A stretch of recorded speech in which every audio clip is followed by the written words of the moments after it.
ทีเลิกทีเลิก จำมับเลยเห็นว่าจำโป้งเลยสบายดีเพื่อนทุกคนมื้อนี้วันที่15 เดือน7 2026รถจกรถดำน้อยรถดำ10 ล้อเทพเพิ่มซับเซ้งนครหลวงเวียงจันทน์มาครับใส่ลูกค้าเอาหินครบซากไก่หนึ่งซ้ายหนึ่งคาแล้วเรียบร้อยแต่บ่ย่านดอกเพราะว่าเขามีรถจกมาขุดคุมเสาต่อหม้อพร้อมเฮ็ดได้เด้อบ่ว่าเวียกน้อยเวียกใหญ่เวียกขับเวียกแคบเวียกจังใดก็เฮ็ดได้โทรมาล้มกันเนาะง่ายๆตกลงกันแล้วมันเฮ็ดเลยนี่คือเว้ามาแหละพวกเฮามี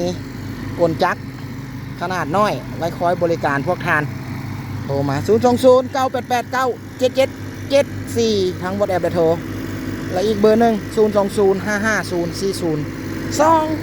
เบอร์นี้ก็มี WhatsApp และโทรโอ้น้ำขุดแล้วเราได้คุมหนึ่งมีน้ำเหมือนพังบ่นี่เตือนบ่นี่อีกคุมหนึ่งอันนี้คุมห้องน้ำไปเบิ่งคุมห้องน้ำกันโอ้ขนาดเตือนยังงามเว้ย โอ้คุมห้องน้ำเลิกแท้โอ้ทั้งใหญ่ทั้งยาว